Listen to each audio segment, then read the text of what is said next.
Hey guys, it's Sir Hieronymus here with episode 3 of the Knight Errant solo campaign.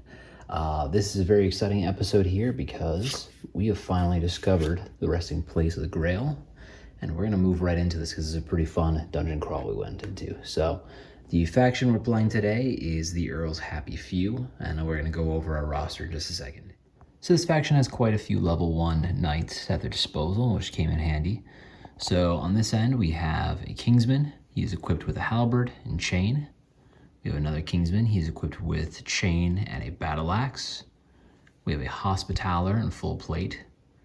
We have a Gilded Knight from the Guild of the Gold Lily. Now this is one of the backer commissioned orders that will be entering the book very soon. We have a Seeker of Hallowed Glass. He is in chain with a buckler and broadsword. Our Gilded Knight is in full plate and he has an arming sword and a kite shield. The Seeker of Hallowed Glass was also a commissioned order. And lastly, we have a Thundermaker of Tersant, another commissioned order. This one specializes in the use of firearms, and he is equipped with an arquebus and leather armor.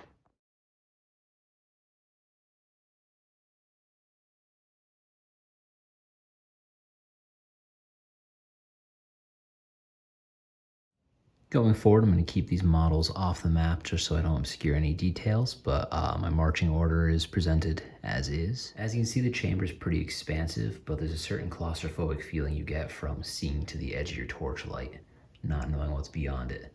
So a pretty tense opening, although this chamber is empty. We burned through 2 torches just exploring this whole room. Room 2 is a natural cave with rickety wooden stairs leading down. Once again, we had no encounter in here. We burned up another torch. Once we got to the far end of this cave, our Hospitaller cast Illuminate Healand, which is more or less analogous to Illuminate Holy Symbol in any other game. And this gave us light for the next hour, which would be like 6 torches. Alright, so the encounter roll for room 3 scared me half to death. I got 2 zombie ogres waiting for me on this wide stone bridge here. So they rolled up 23 endurance points each for these zombies. For reference, the highest endurance point for any of my knights was 7. So luckily we got surprise on them, and zombies always lose initiative. So in the surprise round, we got surprise phase. We killed 1 zombie, and then in the round, the first official round before it got to strike back, we killed him. Illuminate Healand gives +1 to surprise, and that was against undead, and that was a huge boon to our party. So room 4, this chamber is an unsteady scaffold which goes down to the next level. So the unsteady platform had a 1 in 6 chance of each knight falling through, and we burned up 1 turn of Illuminate Healand crossing through the rickety scaffolding. All knights made it except for the one with a battle axe, the Kingsman. He failed his roll, but everyone around him made theirs with flying colors, and they were able to catch him before he fell through into some danger. Room 5 had more pits and more dangers, but we didn't interface with any of this stuff. We just kept moving along because there's no encounter here. Room 6, so we're on the 3rd dungeon level. We found ourselves in an empty chamber with a gaping chasm. On the other side was a stone shelf that was down about another level. We dropped a torch into the pit, and the torch fell about 20 feet and illuminated a faint chapel at the bottom. We also saw the glimmer of gold. We assembled a rope ladder and spent 20 minutes securing that ladder and checking for safety. We triggered an oil trap, so we got down to that other shelf opposite the chasm. We opened the door and triggered an oil trap. We weren't harmed, but the smoke and heat gassed us out, and we had no choice but to drop down and rappel into near darkness down by where we had dropped a torch, which put us down in the 5th level of the dungeon where things started to get a little crazy. So down in room 7, we encountered 1 zombie ogre equipped with full plate and a great club. 3 skeletons with full chain and hand axes, and 11 zombies with no armor, but they're all equipped with clubs. Round 1, knights win initiative. The Kingsman wielding a halberd killed 1 zombie, and then another by cleave. The knight with a battle axe dealt 2 damage to a zombie, wounding it. The Hospitaller killed 1 with his mace. Gilded Knight killed 1 zombie with his sword. The Seeker killed another with his broadsword. The Thundermaker landed a headshot with his arquebus against the zombie ogre, but didn't invoke the exit wound rule, so our 1 chance of an instant kill against the biggest threat was thwarted. After all our attacks, 6 zombies remain, and it's the skeleton's time to attack. So one skeleton dealt 6 damage to the Thundermaker in the back there, and nearly brought him to death. He had only 1 endurance point remaining. One skeleton failed to penetrate the Seeker's armor with an attack, and then the third skeleton missed his target, the Gilded Knight. So the knights with 2 attacks go again. So the Kingsman with his halberd killed 2 more zombies, and the Kingsman with axe killed 1 and cleaved damage onto the other. So that puts us at 3 zombies remaining. And then the Thundermaker used his arquebus like a club and caved in 1 skeleton's head. 2 skeletons remain. Zombies turned to attack. The zombie ogre struck the halberd bro, dealing 5 damage and knocking him unconscious. This is where things got a little bit scary. The zombies failed to damage the Hospitaller through his full plate, and then a Seeker parried 1 zombie's attack, and got the riposte and killed yet another.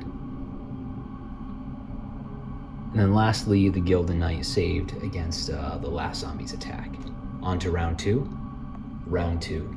Skeletons win initiative. They make 2 axe attacks at the Hospitaller, one of which got the backstab bonus against his armor save. So the first one failed to damage, but the backstab brought the Hospitaller down to 1 endurance point. The Hospitaller had an instant duration touch range spell with which he healed 2 endurance points to the Halberdier and got him back into the fight.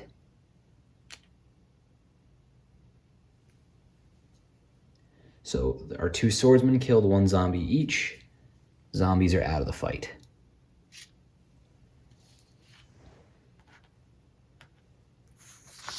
So the Halberdier dealt 11 damage to the zombie ogre, and the axeman killed it on his second attack. The Thundermaker dealt 1 damage with a shot against a skeleton, and I really think that he would have killed the damn thing if he just hit it with his gun instead. Round 3, the knights win initiative, and we chop the last 2 skeletons down with ease. This was a glorious triumph for the knights because we found down in this depths, we found the Grail itself, shining in all its glory. Now, the first time that your knights encounter the Grail, you're unable to claim it right then and there. It sort of drifts away and gives you a breadcrumb trail, but merely being in its presence grants you a great blessing. And so the Hospitaller faithfully approached the Fountain of Immortality and asked that a rightful home may be made for his lord in exile. And one such home is made in the empty castle overhead. The happy few are, without any irony, truly happy once more. The knights all gained 1 grace for the reverence before the Grail. And so with our objective complete, we started making our exit. We encountered 1 single skeleton in room 2 as we backtracked. We surprised it and just pounded that thing into bone meal. So from that whole expedition, we got 1,250 goth down in the final chamber where the Grail was. So we got a little bit of treasure. And through the blessing of the Grail, I'll do a little overlay from the section of the rulebook. We were able to convert the castle above the dungeon into a sort of a forward operating base. And now the Earl in exile, who is the head of this faction, he will be returning in 2 weeks. Thank you guys so much for tuning in again. Next week's episode may be a bit late. I did up the random encounter table for the next area of the map we'll be exploring, and I've got to paint like 20 goblins. I recruited my toddlers into helping me paint them, and that still has not met my production speed I'm looking for, but we will hope to get it done as soon as we can. Thank you all so much for watching. God bless you guys. Good night.